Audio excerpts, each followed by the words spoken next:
We're going to talk about defensive line drills. We'll begin with the things that in a progression separate all the responsibilities that a defensive lineman would have. We'll start with, obviously in a breakdown of teaching progression, the order would be stance, and we would vary that. We don't have one stance that we feel like is an all-situation stance. We will vary the stance from the standpoint of the situation and what we're asking a guy to do. The inside players, the A-B gap players, will normally play with a wider stance and less stagger than the C or D gap players, which would be more narrowed and longer. Anytime we widen the stance, we will lessen the stagger in the stance. Anytime we elongate the stance, we will obviously narrow the base of it.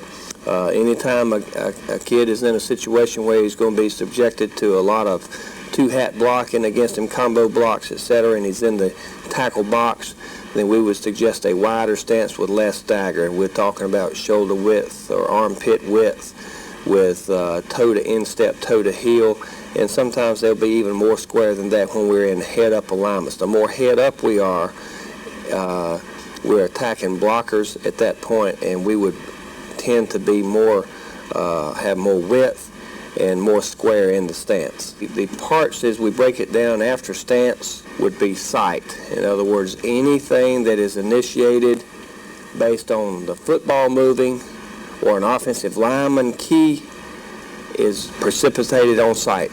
And sight should always come before movement, movement being the third part. Now, movement could be a straight ahead attack the blocker, it could be a straight ahead attack, a landmark in the backfield, or it could be a reaction to something that the player sees in terms of a key from a guy that he's lined up on, or a next player possibly to the inside. But movement is precipitated by sight always. There should never be movement without, it cannot be movement without the player keying the ball or keying an offensive lineman. So stance, sight, movement will all come in order before contact. Contact will be a natural progression in there after movement. After contact occurs, we'll use drills to teach separation. Separation to be able to escape from a block, and this obviously could be run or pass. In all of these situations, after separation, we'll work escapes, and then pursuit and tackling being the last part of the teaching progression. So in order, it'd be stance, sight, movement, contact, separation, escape, pursuit, and tackling. In terms of doing drills, we would try to design drills to teach one phase at a time and then start combining the phases as the player has some success and learns the proper technique for a certain phase of the whole operation.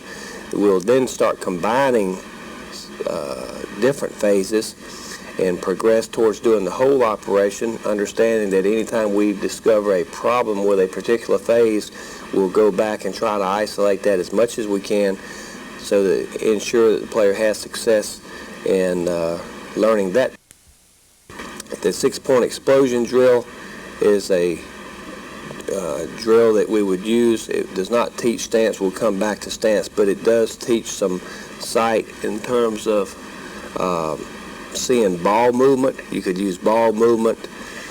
Here the foot approximates the ball. This is a drill that the 6-point explosion drill you could do without pads.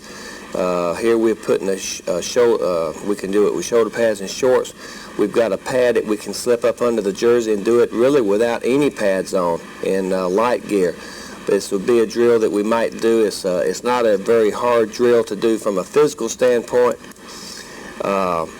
It gives them a chance to catch your breath after maybe a pursuit drill where they're winded, but we're isolating hand placement and also explosion out of the hips forward, and we're starting to introduce the steering technique or the push-pull technique that a player would use to move or turn the hips, shoulders and hips of a blocker. This would be a phase of contact and involving some movement in it. And it introduces the beginnings of separation. The two-step pop drill will be a drill that we would use to teach stance. We'd probably teach stance like the first day, and then you coach stance every day anytime there is a problem or you re-emphasize something on a stance to try to correct it, rather than taking a segment out of practice each day just for stance. We would normally combine stance, sight, which would be ball movement or possibly the movement of an offensive lineman. If we're playing a base technique, we would normally key, if we were an outside shaded player, we would key the guy we're lined up on, but we would also peripheral the ball. So in that case, the sight is a combination of seeing the man that you're lined up on as an outside shaded player, and also a peripheral vision of the football. The two-step pop is a combination of stance, sight, and movement, with the initial phase of contact being taught. We're trying to take relatively short steps because in this we are attacking the blockers. I'll run this back and you'll see what we're talking about here. We're trying to teach not only the phases of stance, sight, movement, and contact, we're teaching alignment, in this case for an Okie defense. So we're playing head-up alignments, we're attacking blockers, we've assigned some gap control, so we're getting a lot of things taught in this one drill for the Okie defense. The zero player, head on the center, is a stance where it doesn't make any difference to him which hand is down or which foot is back. The guy's head on the tackles. The four techniques are going to be primarily B-gap players versus run. We're not designating those guys as two-gap players. We're giving them a B-gap responsibility on run. We want to play them very similar to a 4-eye technique, but we're playing head up. We'll have our outside hand down, our outside foot is back. We would want to step with our outside foot and pretty much play head up, but be able to control the B gap to enable the linebackers on flow 2 to be able to run outside to either C or D based on the fit of the defensive end or outside linebacker, who would be either a 6 technique or a 9 technique.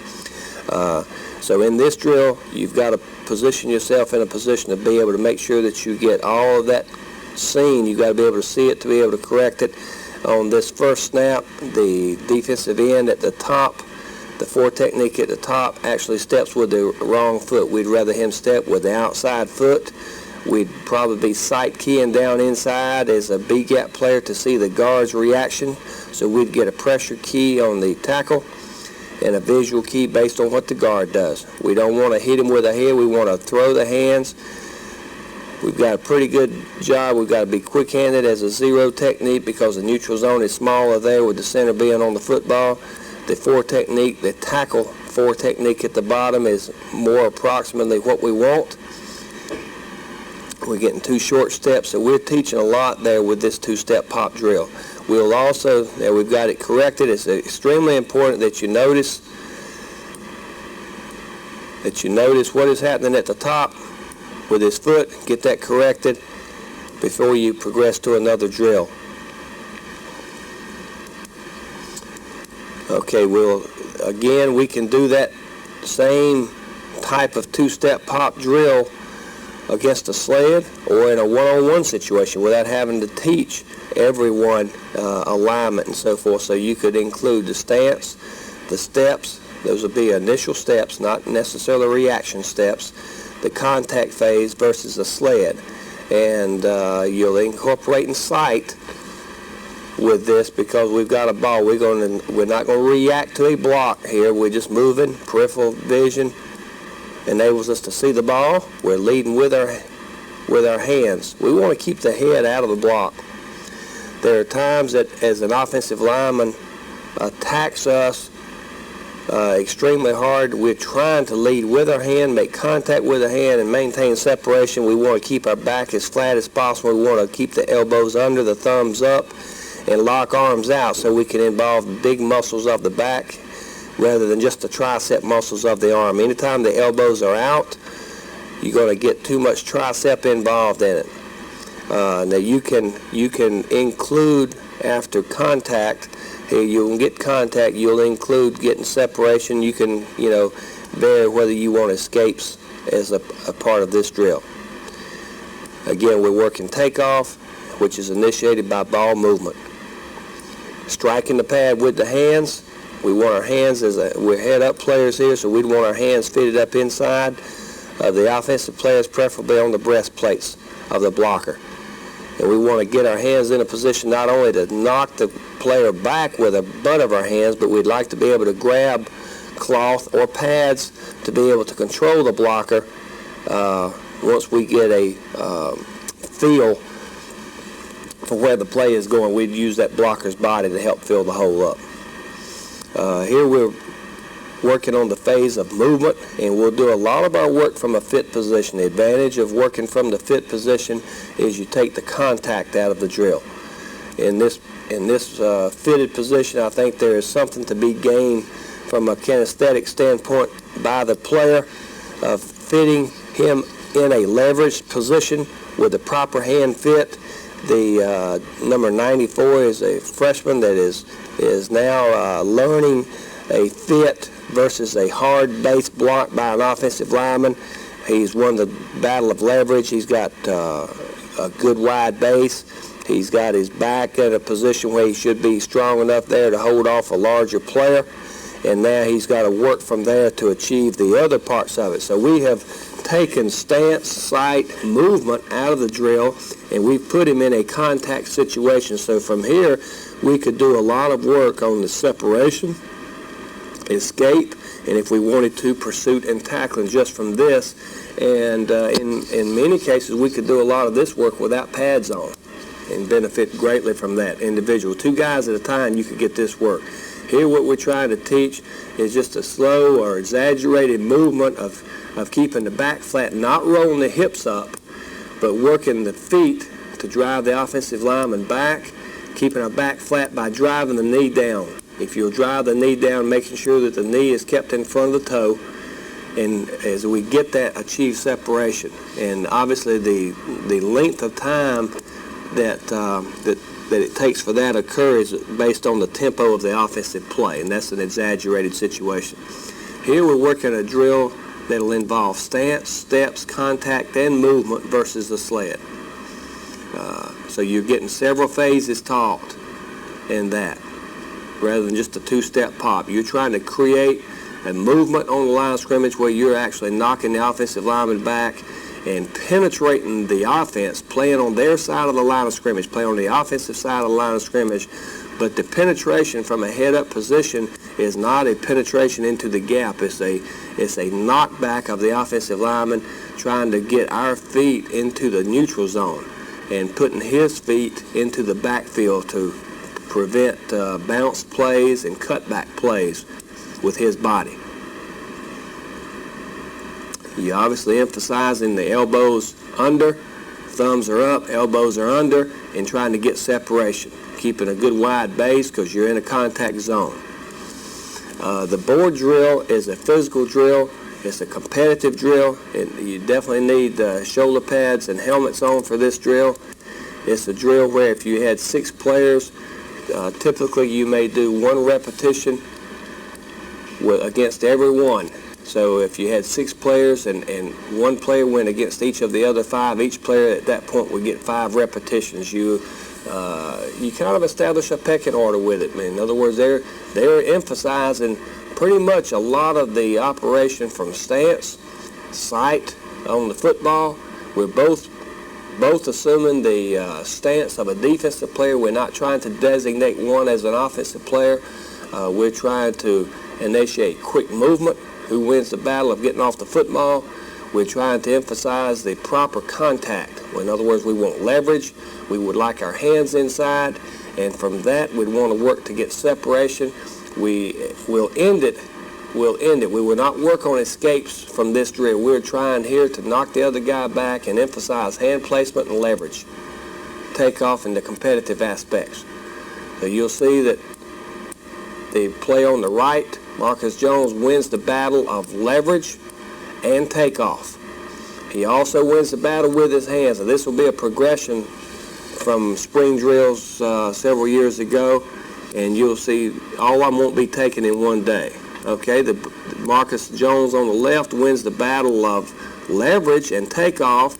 Didn't necessarily win the battle of hands. Number 90, Vonnie Holiday, got his hands inside. Okay, you'll see here Marcus probably won the takeoff battle on the left. Rick Terry on the right probably wins the battle of leverage and hands, and because of that was able to win the neutral zone. The two lines, the two tape lines on the board, they really represent the neutral zone, and you need to vary the neutral zone based on whether or not he's playing on a center or a guard. After you've taught that phase, you've worked there, you've worked stance, sight, movement, contact. We'll go back and now pick another drill to emphasize separation and escapes. You can start them in a situation where they're head up, maybe they're not in a perfect position, but they're trying to achieve separation. Again, this is kind of a mental drill. It's not a real physical drill. You could do this one easily without pads on. You could do it after a very physical inside drill or pursuit drill when they're winded and they've got 3 minutes to catch their breath. Here we're working escapes, and we use basically three, you might classify them as 4 different escapes. And we would use, this one is a wipe escape, and we would use it primarily after we get separation. We'd also want to get our hip. We'd also like to get our hip to the edge of the blocker. We don't want to try to escape with our hips in the middle of the blocker.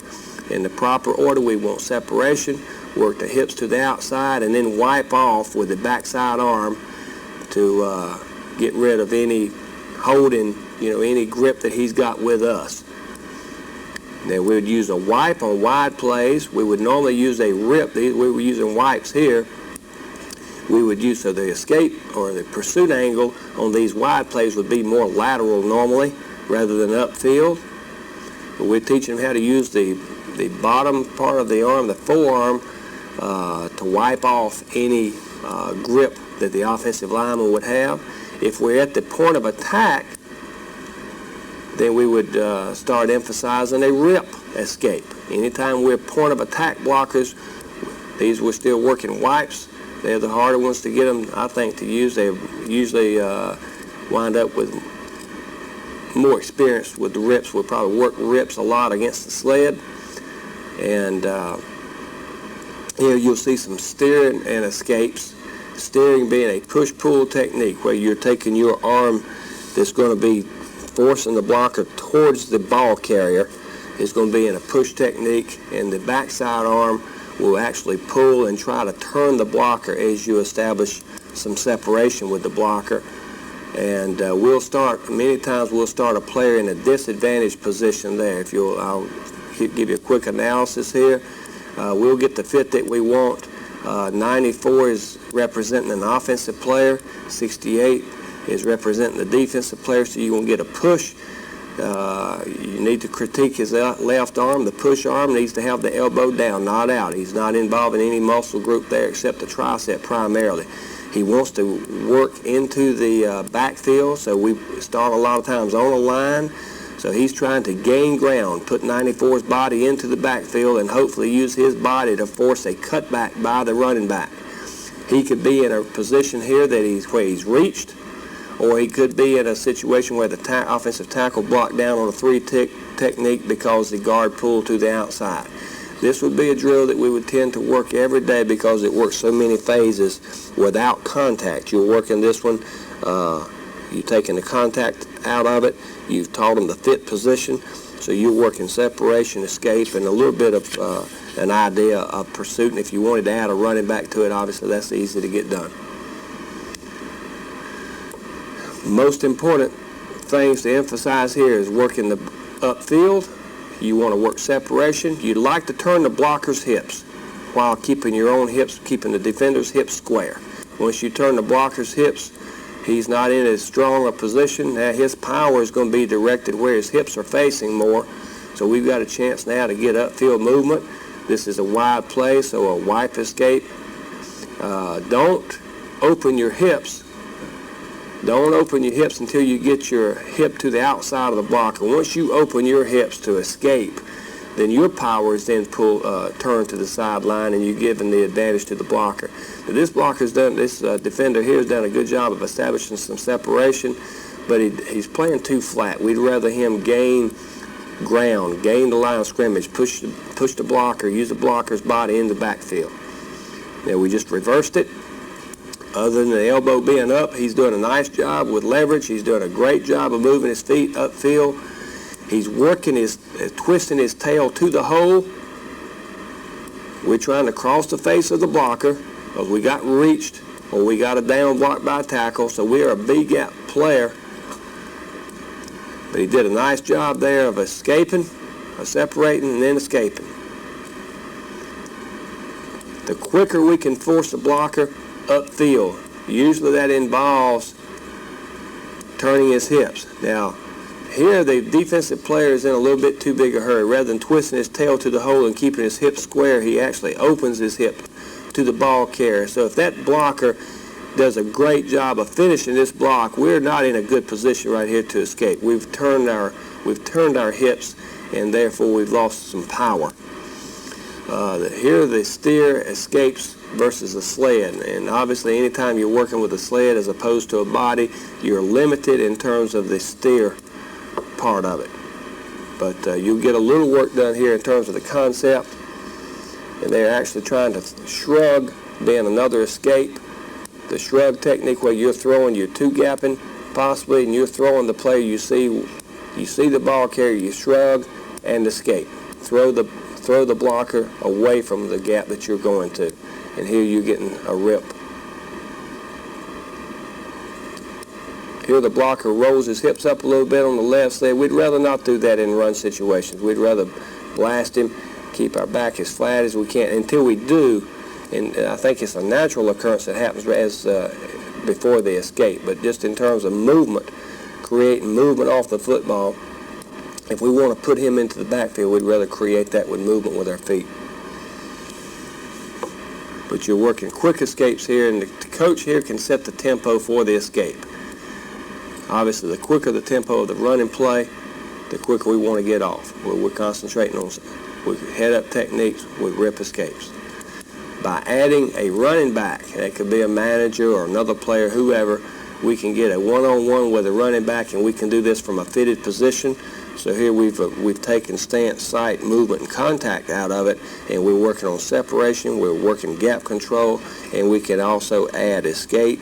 If we put the running back, we can change the angle of the running back and marry that with the angle of the blocker, and also teach the defender something about the pursuit angle, and then you can emphasize as much or as little on the tackling technique with this drill as you want to, depending.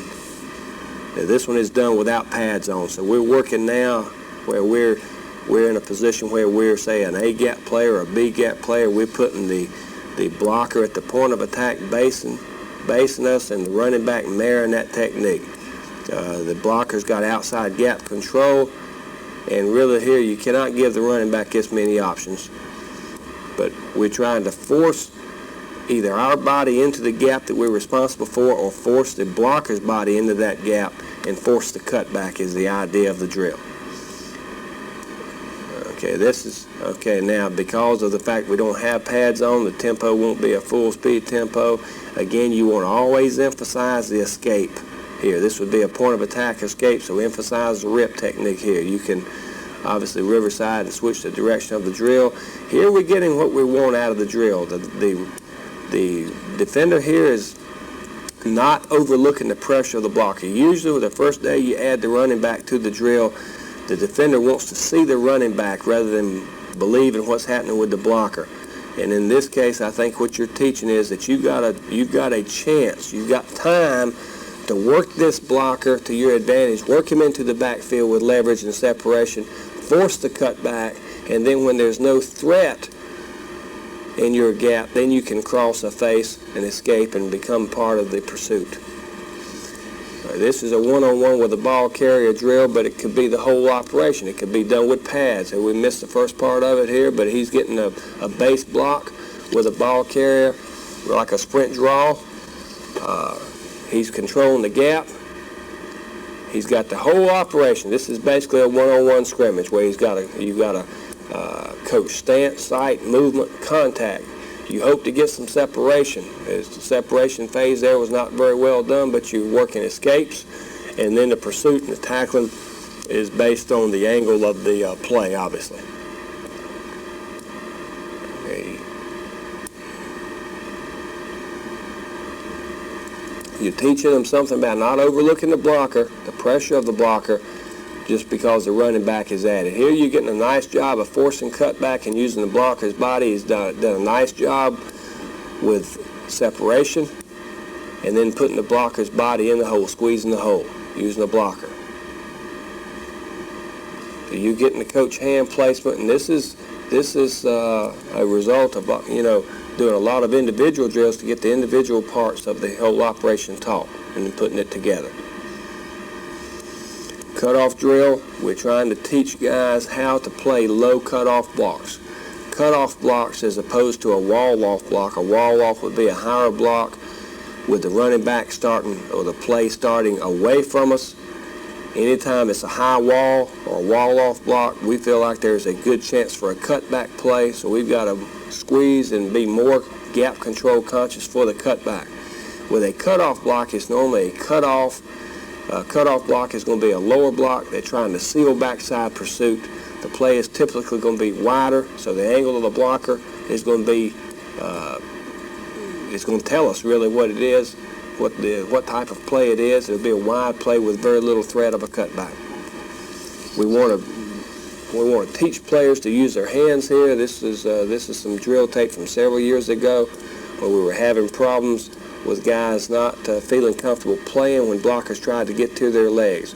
One of the reasons we would try not to roll our hips a lot and get high would be to make sure that we don't let the guy into our knees. Here we want to force harder. We started from a fitted position. We want to force his head down or back, turn him, and then emphasize the escape. This would be a first day of the drill, so you can see we didn't get it done as well as we'd like to. We're starting to learn how to turn the body and keep him off our legs, keeping our feet behind us, and still wanting to play on his side of the line of scrimmage, understanding that we're going to be flat backside players, probably no deeper than the heel level of the offensive lineman. We'll put them in some situations where they'll do the whole operation. But again, sometimes they're trying to see too much in the backfield and not playing with pad. We want to get our pad low enough to be able to ricochet our shoulder pad off of his shoulder pad or helmet. Otherwise, we've got to make sure we get our hands on. If he gets his pads underneath our pads, we've got to make sure we get our hands on his head. If we can turn his head or turn his body's going to follow where his head is pointing. So if we can turn him east-west or turn him to the sideline, we'll have a chance to run through that block. And these are just certain, I wanted to show it early, and you'll see where they progress. As they progress, they get better at it, and this was about 4 years ago. This would be a first day we were putting the drill on tape. We don't get to tape them every day, but we'd be seeing some improvements at this level because we've done that drill enough now they feel very comfortable. Movements and reactions. This is a drill I kind of just came up with several years ago, and it is used where we're obviously teaching stance. We're using some sight involvement in it and movement. We're getting some contact, and we're also working separation escape. This becomes a multi-segment drill. Both players in this drill will be representing a defensive player. The player on the right is given a choice of executing a movement. The name of the drill, movement reaction. The drill player on the right side is executing either an onside movement or a cross-face movement. An onside movement might be a player that's lined up in a two-eye technique that is executing a charge into the A gap because we've got a blitzing linebacker in the B gap. So he's not attacking the blocker, but he's attacking the gap.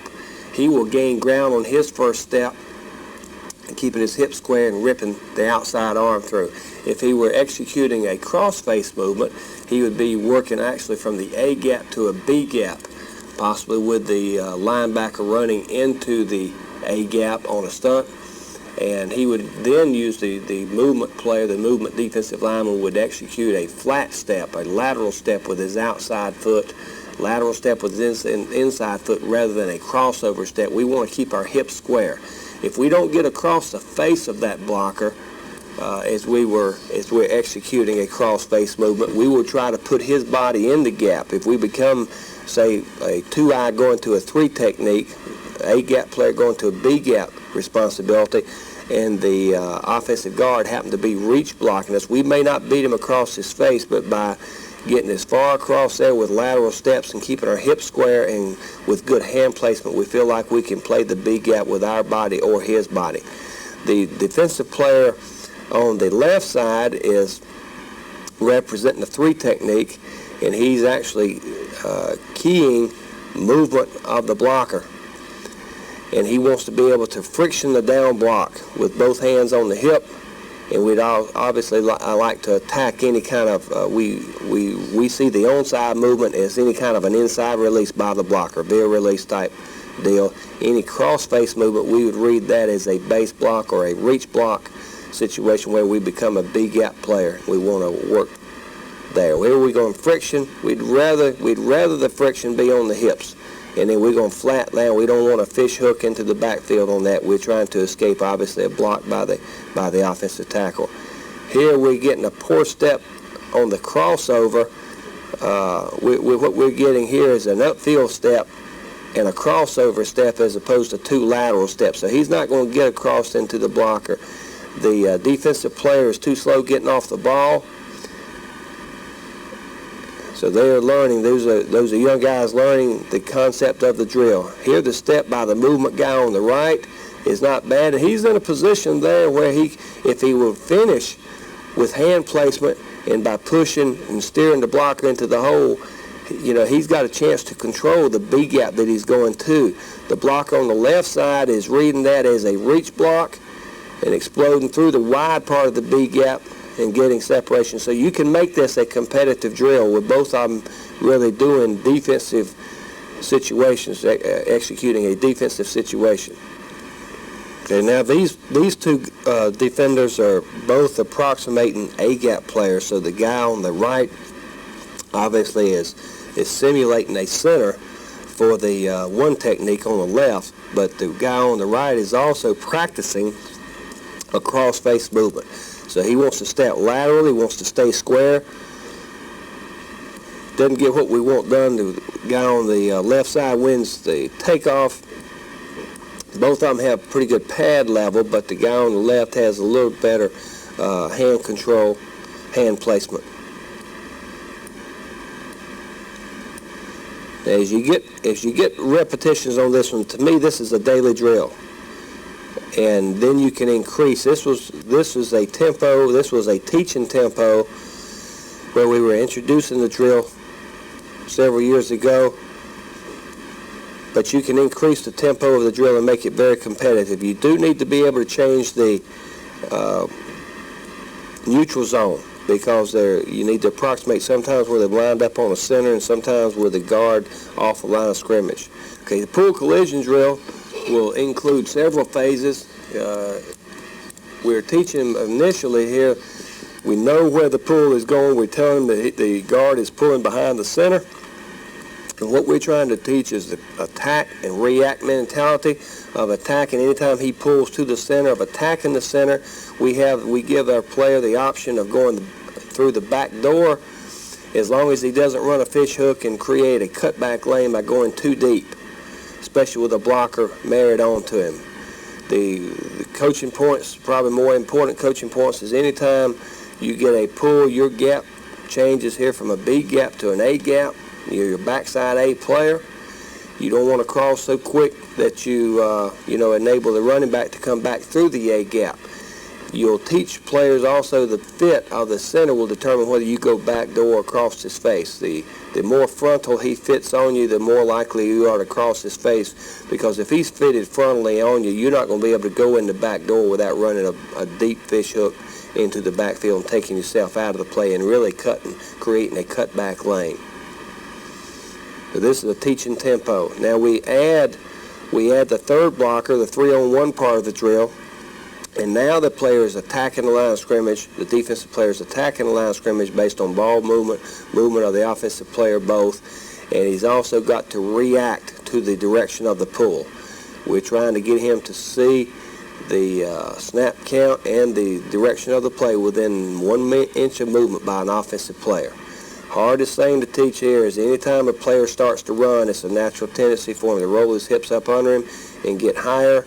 And what we're trying to teach him to do is collision that blocker, take his responsibility in backside a gap, but be able to play off the block. You can add a running back to the drill at any time and add pursuit and tackling to it. Here the guard is pulling to the outside for a G scheme. That could be a C gap play with a fullback, where if he crosses that one too quick, the ball can cut back into the B gap that he's responsible for. So by going back door against this fit, he automatically takes away the B gap play, and then without running a fish hook or getting depth into the backfield, he's got a chance to help us from inside out on any wide play, such as belly option or sweep. The tighter the offensive blocker, the adjacent blocker lines up, the less chance I think that we've got of here. You can see that he's going back door, but he doesn't finish up as good. Here you're getting a cross face where he's attacking the blocker. Most of the time we'll do this drill with the neutral zone, having a line on the neutral zone, because we're trying to get our feet into that line. We want to play on his side of the line of scrimmage, really, whether we're going back door, as in this case, or whether or not we're attacking a blocker and putting the blocker's feet back into the backfield, and that can take away cutbacks a little deeper there than we'd want. Here he's done a nice job of seeing the pull to the outside, attacking the blocker, and working the blocker into the backfield a little bit deeper there than we want. Playing combos after we go, and we'll introduce a lot of this obviously within the first day and the second day of practice. We've spent a lot of time initially playing one-on-one blocks.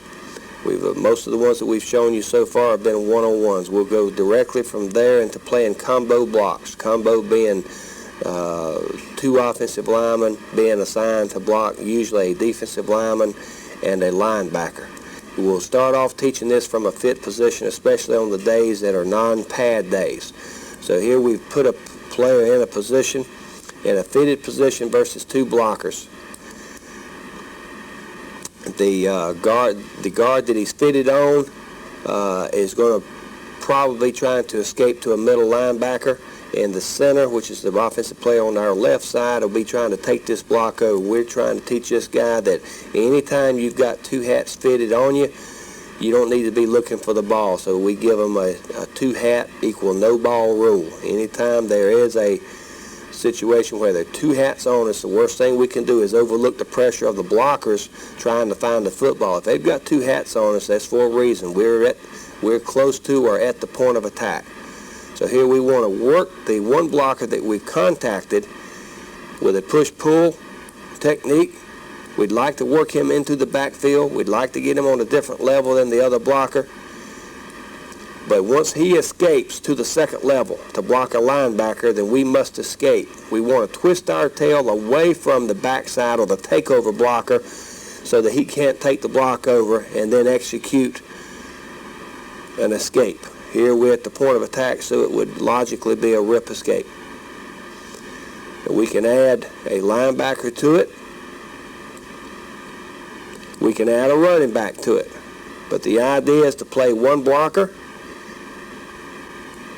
You still incorporate most of the same principles that you would in playing one-on-one blocks in terms of the steer or the push-pull. Trying to drive the blocker into the offensive backfield. We want to play on their side of the line of scrimmage as much as we can. We must maintain gap control. The only way we can do that is obviously with leverage. Takeoff is a big part of it.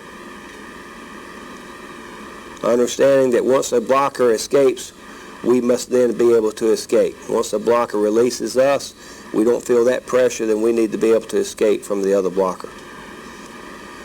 A chip block, those first two blocks were zone blocks. The first types were zone blocks, and usually the width of a block in a zone scheme, the width of the blockers tell you what the width of how wide the play is going to be.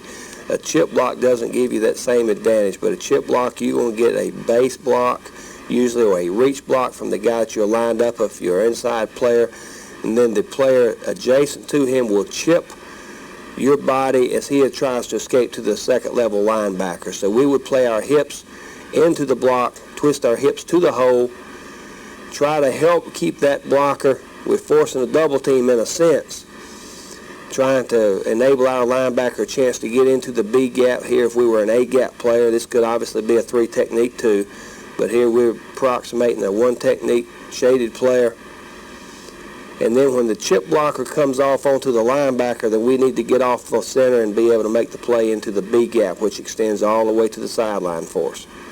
And we're just teaching them body control. We're teaching them hand placement and using hands to, to get our body in a position to escape the blocker.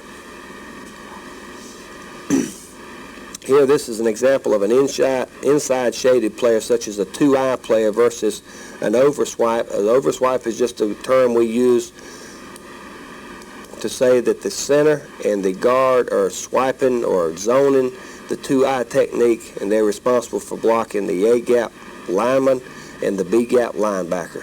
So we're trying to widen the play into the B-gap, put the guard's body into the B-gap. Hopefully it's forced the ball to cut back. Here we've gotten it done from a fitted position, and we could do a whole operation, but we get a lot of work done here even without pads on from a fitted position in terms of playing the combo blocks and making them understand how to fight the pressure of it.